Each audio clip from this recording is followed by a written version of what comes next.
आखिर महाशिवरात्रि क्यों मनाई जाती है? अगर मैं आपसे कहूं कि महाशिवरात्रि एक कॉस्मिक कनेक्शन है तो हेलो गाइस, मेरा नाम है अरविंद अरोड़ा और आज इस वीडियो में हम बात करने वाले हैं महाशिवरात्रि की।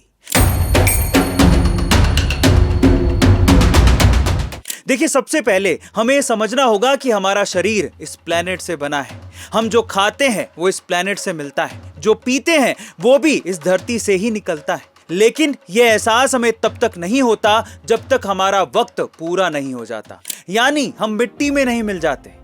तो क्योंकि हम इस पृथ्वी से जुड़े हैं और ये पृथ्वी सोलर सिस्टम से और ये सोलर सिस्टम गैलेक्सी से, तो हम खुद को इस ब्रह्मांड से अलग नहीं देख सकते। ब्रह्मांड को खुद से अलग समझना हमारी सबसे बड़ी भूल है।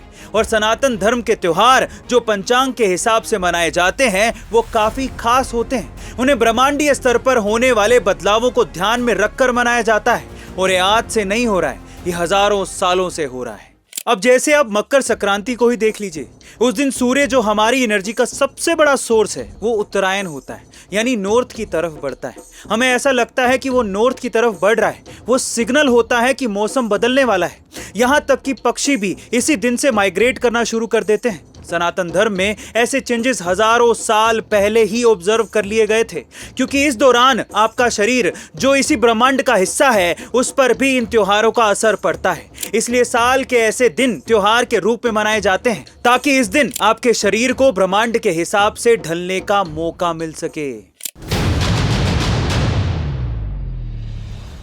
तो चलिए बात करते हैं महाशिवरात्रि की कि महाशिवरात्रि क्या है। देखिए, इन त्योहारों में सबसे खास है महाशिवरात्रि की रात।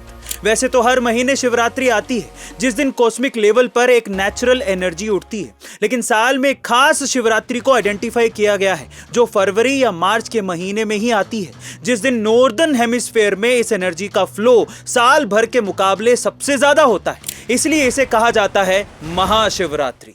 महाशिवरात्रि एक रिलीजियस फेस्टिवल से पहले एक साइंटिफिक या यूं कहिए कि कॉस्मिक फेस्टिवल है जो हमारे पृथ्वी की पोजीशन के हिसाब से मनाया जाता है, और इसे सनातन धर्म के मशाल धारकों ने हजारों साल पहले ही समझ लिया था। अब आप ये सोच रहे होंगे कि क्या वाकई कॉस्मिक एनर्जीज का हम पर इतना असर पड़ता है? तो देखिए, ये तो आपको पता ही होगा कि फुल मून के दौरान चंद्रमा के ग्रेविटेशनल पुल की वजह से धरती पर वाटर का लेवल बढ़ता है। अब जरा आप ये सोचिए कि हमारी बॉडी भी तो 60 से 70% पानी की बनी है, क्या उस पर फुल मून का असर नहीं पड़ेगा? बिल्कुल पड़ता है। इसके पीछे भी यही वजह है। आप सर्च करेंगे तो आपको पता चलेगा कि कैसे लूना यानी कि चंद्रमा का असर इंसानी दिमाग पर पड़ता है। ये कह सकते हैं कि फुल मून की वजह से बॉडी में एनर्जी और ज्यादा इंटेंसिफाई हो जाती है। अगर आप गुस्सा हो रहे हैं तो आपको और ज्यादा गुस्सा आएगा। अगर आप प्यार भरे भाव में हैं तो आप और ज्यादा रोमांटिक हो जाओगे।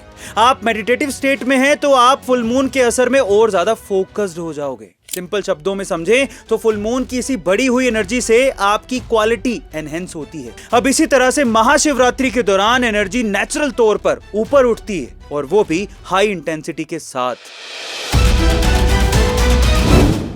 चलिए अब ये समझते हैं कि महाशिवरात्रि में आपको क्या करना है। देखिए, महाशिवरात्रि में लेटा या सोया नहीं जाता, क्योंकि इससे आपकी एनर्जी ऑब्स्ट्रैक्ट होती है। स्पाइन सीधी करके बैठने से आप उस रात उठने वाली एनर्जी को सपोर्ट कर सकते हैं। इसलिए महाशिवरात्रि में मेडिटेशन किया जाता है। दिन भर व्रत भी इसीलिए रखा जाता है ताकि खाली पेट आपकी बॉडी एनर्जी को और बेहतर ढंग से रिसीव कर सके। तो गाइस, इस महाशिवरात्रि में मेडिटेट करके खुद इस एनर्जी को महसूस करना ना भूलिएगा। महाशिवरात्रि की इस एनर्जी के साथ हमारी पृथ्वी हम इंसानों को एक और मौका देती है खुद को अपग्रेड करके बेहतर इंसान बनाने का। बस अब जरूरत है तो हमें जागने की, समझने की, सनातन धर्म के उन सभी रीति रिवाजों को अपनाने की जिसे हजारों सालों से प्रूवन रिजल्ट के साथ फॉलो किया जा रहा है। महाशिवरात्रि की आप सबको हार्दिक शुभकामनाएं। जय हो भोलेनाथ की।